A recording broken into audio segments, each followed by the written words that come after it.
This is the book of Genesis oversimplified for you, just in case you've never read the book of Genesis. So first off, there's God, or maybe more the Trinity, but all the three persons in the Trinity are God. So God has everything, and He doesn't even need to make the earth because He's infinite. But He still does. But the earth kind of looks like this. So within the course of 7 days, He creates the earth, making look it like this, and He creates something cool. Dinosaurs? Well, probably yeah, but that's not mentioned in the Bible. But He made Adam, the very first human. Say hi, Adam. Anyways, Adam's kind of lonely, so he gets a wife named Eve, and Adam and Eve are put into the Garden of Eden. There's the tree of life, and if you eat from it, you get to live forever. But there's the tree of knowledge, and if you eat from it, then you'll get both smart and die. Hey, Eve. Wait, who are you? I'm a snake, and I also got cool legs. Anyways, he doesn't want you to eat from the tree of knowledge because you'll get too powerful. Guess some. Okay. Hey, Adam, you want to eat some fruit? Isn't that from the tree of knowledge? Nuh-uh. Alright. Yum, yum, yum, yum, yum. Yum, yum, yum, yum, yum. Yum, yum, yum, yum, yum.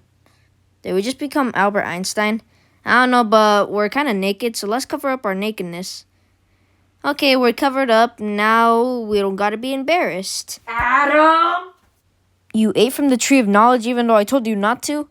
Eve told me to.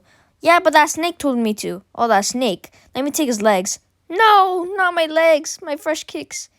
Anyways, Adam and Eve get kicked from the Garden of Eden. Two of Adam and Eve's sons are Cain and Abel. Cain tries to please God by sacrificing his crops, while Abel sacrifices his livestock and ends up pleasing God more, which makes Cain really mad.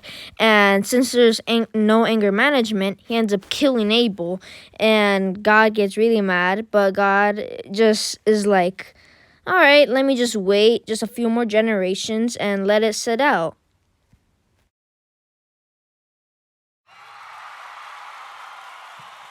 God then chooses a guy named Noah to build an ark because God is about to destroy the world. So Noah and his family end up creating an ark, and God floods the world, killing everybody in it.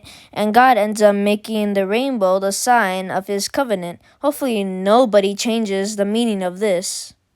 There's a guy named Abraham who's chosen to be the father of God's people. And one problem, Abraham and his wife Sarah are pretty old, so they end up getting a slave to try to have a kid with Abraham, but Abraham ends up having a kid with his wife Sarah named Isaac, and Abraham's like, "Oh, Isaac, I love you. I wish nothing bad happens to you. I'll be so devastated."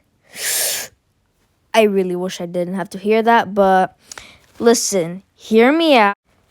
Abraham is told that he needs to sacrifice his son, Isaac. So they end up going to the top of a mountain where they then build an altar. And his son is like, "Where's the lamb? Aren't we supposed to be sacrificing a lamb?"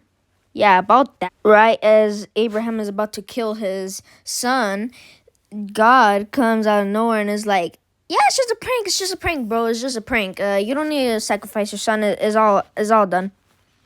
Thankfully, Isaac ends up living long enough to grow up and have a wife. And he ends up having a kid with the wife. He ends up having a son named Jacob. Now, when Jacob ends up growing up, he ends up being changed his name to Israel and has 12 sons. His most favorite son out of the 12 is this kid named Joseph. Joseph is so coddled by Jacob that he ends up having a cool jacket from Israel. And he ends up going flexing on his brothers, and his brothers are really jealous. So his brothers end up throwing him into a pit and leave him there. And then he's just left in the pit for a while until these people come and rescue him, only to realize that Joseph is about to get sent to Egypt to slavery. But then he realizes that he has the power to know what dreams mean, and he ends up saving Egypt from a famine, which ends up making him loved, and he ends up inviting his brothers over, and the Israelites live in Egypt. And the Israelites lived happily ever after in Egypt. Let me turn to the next page.